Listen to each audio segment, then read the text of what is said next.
नमस्कार, मैं हूं रजत अवस्थी और आप देख रहे हैं इम्पैक्ट भारत टीवी। सवाल तब खड़े नहीं हुए जब वक्फ बोर्ड की स्थापना की गई थी, कांग्रेस ने की थी। सवाल तब नहीं खड़े किए गए जब इमरजेंसी लगाई थी इंदिरा गांधी ने। सवाल तब नहीं खड़े किए गए जब बहुत से ऐसे इस देश में कानून आए जो इंसानियत के लिए और इस देश के लिए घातक थे। सवाल तब भी नहीं किए गए थे जब इस देश का बंटवारा होकर के पाकिस्तान बना दिया गया था। सवाल तब भी नहीं किए गए थे जब इस देश की संपत्ति बांट करके पाकिस्तान को दी गई। सवाल तब भी नहीं किए गए जब इस देश का राजस्व बांटकर पाकिस्तान को दिया गया। सवाल तब भी नहीं किए गए जब इस देश के दस्तावेज बांटकर पाकिस्तान को दिए गए। लेकिन आज सवाल उठाए जा रहे हैं। क्यों? क्योंकि एक ऐसी सरकार है जिसने कुछ कमियों को देखा और वक्फ बिल को उसमें संशोधन करने की प्रक्रिया उसने शुरू की। उसके लिए बाकायदा एक टीम बनाई गई, एक कमेटी बनाई गई। उसके बाद लोगों के सुझाव लिए गए और उसके बाद उस पर संशोधन किया गया। हम बात कर रहे हैं वक्फ बिल संशोधन बिल की, जो वक्फ संशोधन बिल बीजेपी सरकार लेकर के आई। उसने लोकसभा और राज्यसभा से उसे पास करा लिया, भारी मतों से पास कराया है। लेकिन कुछ महान कानून के विशेषज्ञ उसको लेकर के सुप्रीम कोर्ट गए। याचिका पे याचिका दायर होने लगी कि ये जो बिल आया है, जो संशोधित किया गया है, इसमें बहुत कमियां हैं। एक ऐसा बोर्ड जो देश की किसी भी संपत्ति पर अपना दावा ठोक देता है, संसद भवन पर दावा ठोक देता है, कोर्ट की जमीन पर दावा ठोक देता है, महाकुंभ की जमीन पर दावा ठोक देता है, पूरे गांव की जमीन पर दावा ठोक देता है और कहता है ये मेरी है, और कोई उसे साबित करने की जरूरत नहीं कर पाता, कोई उस पर आवाज उठाने की जरूरत नहीं कर पाता। ऐसे बिल के समर्थन में जब उत्पात मचाया जाता है पश्चिम बंगाल में, और वहां की मुख्यमंत्री ममता बनर्जी कहती हैं कि यह कानून भारत सरकार का है, इसे हम अपने पश्चिम बंगाल में लागू नहीं होने देंगे, तब कोई आवाज नहीं उठाता, उसके खिलाफ कोई याचिका दायर नहीं की जाती ना। लेकिन अगर कुछ चीजें सुधारी गई हैं ताकि ये अनियमितताएं खत्म हो जाएं, गरीबों की जमीन पर जो अवैध कब्जे हो रहे हैं वो खत्म हो जाए, उन पे आपत्ति हो जाती है, उन पे समस्या आ जाती है। उत्तर प्रदेश के मुख्यमंत्री योगी आदित्यनाथ अगर ये बोल देते हैं कि दंगाइयों का इलाज डंडा है, लातों के भूत बातों से नहीं मानते, तो उस पे लोगों को दिक्कत हो जाती है। लोग कहते हैं ये तो मुस्लिम विरोधी हैं, ये तो मुस्लिमों के विरोध में खड़े हैं। क्या जब पीएम आवास योजना में मकान मिलता है तो क्या हिंदू मुस्लिम देख करके मिलता है? क्या इस देश में बिजली का कनेक्शन जब कोई लेने जाता है तो उससे हिंदू मुस्लिम पूछा जाता है? क्या इस देश में अगर घरेलू गैस या किसी भी तरह का कोई कनेक्शन लेने जाता है तो क्या उससे हिंदू मुस्लिम पूछा जाता है? इस देश में सालों से फ्री में जो ये मोदी सरकार अनाज दे रही है हर महीने, क्या जब वो लेने कोई जाता है तो वहां हिंदू मुस्लिम पूछा जाता है? या ये पूछा जाता है कि तुम्हारे घर में इतने ज्यादा लोग कैसे हैं, या किसी के घर में कम लोग कैसे हैं? क्या कोई इस पर सवाल खड़ा करता है? नहीं करता है। लेकिन अगर किसी बिल में कुछ कमियां हैं और उसे सुधारने की कोशिश कोई करता है तो उस पर सवाल खड़े किए जाते हैं।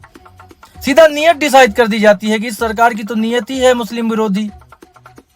अब ये चीजें जो हो रही हैं, इस पर कोई भी सज्जन पुरुष आवाज नहीं उठाएगा। पूरा विपक्ष एकजुट हो जाता है, बिल का विरोध करता है, उसके खिलाफ कोर्ट में याचिका डालता है, कोई उनसे सवाल नहीं करता। लोग जब कोई घटना कहीं होती है ना, तो उसके लिए पूरा तामझाम लेकर के हाईवे जाम कर देते हैं, चाहे राहुल गांधी हो, चाहे प्रियंका गांधी हो, अखिलेश यादव जी हो, उन्हें उस पीड़ित के घर जाकर उससे मिलना होता है। पश्चिम बंगाल में इस दंगों में जो वक्फ बोर्ड को लेकर के हुए, इस बिल को लेकर के हुए, जो हिंदू बाप बेटे मार दिए गए और एक कोई जिसकी जान गई, उनके घर कितने लोग जाते हैं ये पूछने कि भाई ये कैसे हादसा हो गया, क्योंकि वो पार्टी उनके सहयोग में है ना। लेकिन हिंदू मरता है तो कोई उससे पूछने नहीं जाता है। संभल में हिंसा हुई, पुलिस वाले के गोली लगी, उनके सर फूटे, वर्दियां फटी, अभद्रता हुई, कोई पूछने नहीं गया। लेकिन वहां जो दंगा करने की कोशिश कर रहे थे उन पर कार्रवाई हुई, तो उनके घर जाकर उनसे मिलने की होड़ राहुल गांधी ने भी लगाई, प्रियंका गांधी ने भी लगाई, सबने लगाई। वहीं नागपुर में जब घटना हुई, हिंदुओं के घर तोड़े गए, मकान तोड़े गए, पथराव हुआ, महिला पुलिस कर्मियों की वर्दी फाड़कर उनसे बदतमीजी की गई, कोई पूछने नहीं गया। वहां के जो बड़े अफसर थे पुलिस विभाग के, उनकी जान लेने की कोशिश उस भीड़ ने की, कोई पूछने नहीं गया। लेकिन फिर भी सब अच्छे लोग हैं, सब सद्भाव चाहते हैं, भाईचारा चाहते हैं। इसी तरह तो भाईचारा होता है। तो इसी पर आज का हमारा ये विश्लेषण है जो हम आपको बताएंगे। इस देश में जब ये बिल संशोधित हुआ है और भारी मतों से पास भी हो गया है, लेकिन मैंने जैसा बताया आपको कि कुछ बुद्धिमान लोग हैं जिन्होंने याचिका दायर की, ओवैसी जैसे लोग, और छोड़ो बहुत सी पार्टियों के लोग हैं, सब जा करके वहां पर याचिका की, अरे ये तो बड़ा गलत हो गया, ये तो मुसलमानों के अधिकारों का हनन है, जबकि यहाँ मुसलमान खुद कह रहा है कि ये बिल सही है। तो वहीं उपराष्ट्रपति ने कुछ बहुत गंभीर बातें इस पर कही हैं। आज उन्हीं की बातों को हम आपके सामने रखेंगे। तो जो जगदीप धनखड़ जी हैं, उपराष्ट्रपति हैं, उन्होंने कहा कि अदालतें राष्ट्रपति को आदेश नहीं दे सकती हैं। उन्होंने कहा जज सुपर संसद की तरह काम कर रहे हैं, अनुच्छेद 142 न्यूक्लियर मिसाइल बन गया है। उनकी ये चिंता बिल्कुल जायज है। उन्होंने कहा, यानी कि उपराष्ट्रपति जगदीप धनखड़ ने गुरुवार को सुप्रीम कोर्ट की उस सलाह पर आपत्ति जताई है जिसमें उसने राष्ट्रपति और राज्यपालों को बिलों को मंजूरी देने की समय सीमा तय की थी। धनखड़ ने कहा कि अदालतें राष्ट्रपति को आदेश नहीं दे सकती हैं। उन्होंने कहा कि संविधान का अनुच्छेद 142 के तहत कोर्ट को मिला विशेष अधिकार लोकतांत्रिक शक्तियों के खिलाफ 24 घंटे उपलब्ध न्यूक्लियर मिसाइल बन गया है। जज सुपर पार्लियामेंट की तरह काम कर रहे हैं। दरअसल सुप्रीम कोर्ट ने 8 अप्रैल को तमिलनाडु गवर्नर वर्सेस राज्य सरकार के केस में गवर्नर के अधिकार की सीमा तय कर दी थी। जस्टिस जेबी पारदीवाला और जस्टिस आर महादेवन की पीठ ने कहा था राज्यपाल के पास कोई वीटो पावर नहीं है। सुप्रीम कोर्ट ने सरकार के 10 जरूरी बिलों को राज्यपाल की ओर से रोके जाने को भी अवैध बताया था। वहीं न्यायपालिका की स्वतंत्रता जांच से बचने का कवच नहीं बन सकती। संस्थाएं पारदर्शिता से ही मजबूत होती हैं। जांच से नहीं डरना चाहिए। संविधान सिर्फ राष्ट्रपति और राज्यपाल को अभियोजन से छूट देता है, बाकी सबको जांच का सामना करना चाहिए। ये जगदीप धनखड़ जो कि उपराष्ट्रपति उन्होंने कहा। उन्होंने पूछा कि जस्टिस वर्मा केस में एफआईआर क्यों नहीं हुई। उन्होंने कहा राज्यसभा के प्रशिक्षुओं को संबोधित करते हुए उपराष्ट्रपति ने कहा हमारे पास ऐसे न्यायाधीश हैं जो कानून बनाएंगे, जो कार्य करेंगे, जो सुपर संसद के रूप में भी कार्य करेंगे। उनकी कोई जवाबदेही नहीं होगी क्या? क्यों देश के कानून का उन पर लागू नहीं होता है क्या? लोकतंत्र में चुनी हुई सरकार सबसे अहम होती है और सभी संस्थाओं को अपनी अपनी सीमाओं में रहकर काम करना चाहिए। कोई भी संस्था संविधान से ऊपर नहीं है। जस्टिस वर्मा के घर पर अधजली नकदी मिलने के मामले में अब तक एफआईआर क्यों नहीं हुई है? क्या कुछ लोग कानून के ऊपर हैं क्या? इस केस की जांच के लिए सुप्रीम कोर्ट ने 3 जजों की इन हाउस कमेटी बनाई है। इसका कोई संवैधानिक आधार नहीं है। कमेटी सिर्फ सिफारिश दे सकती है, लेकिन कार्रवाई का अधिकार संसद के पास है। अगर ये मामला किसी आम आदमी के घर होता तो अब तक पुलिस और जांच एजेंसियां सक्रिय हो चुकी होती। न्यायपालिका हमेशा सम्मान की प्रतीक रही है, लेकिन इस मामले में देरी से असमंजस में हूं मैं। उनका यह कहना गलत नहीं है। उनका यही कहना है कि अगर किसी जज को किसी गैर कानूनी चीजों में लिप्त पाया जाता है, आपको याद होगा ये जो जिनकी बात ये कर रहे हैं उनके घर आग लगी थी और उसमें बहुत सारी मात्रा में धन मिला था, पैसे मिले थे, जले हुए नोट मिले थे। उसके बाद हाहाकार मच गया था, लेकिन अभी तक आपको इसमें कोई ठोस कार्रवाई नहीं दिखेगी। इसी पर वो सवाल उठा रहे हैं। उन्होंने कहा कि गवर्नर की ओर से राष्ट्रपति को भेजे गए बिल पर सुप्रीम कोर्ट के 4 पॉइंट उन्होंने बताए।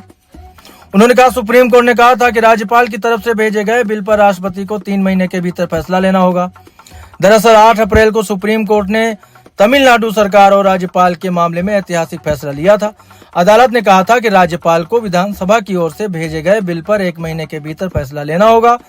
इसी फैसले के दौरान अदालत ने राज्यपालों की ओर से राष्ट्रपति को भेजे गए बिल पर भी स्थिति स्पष्ट की थी।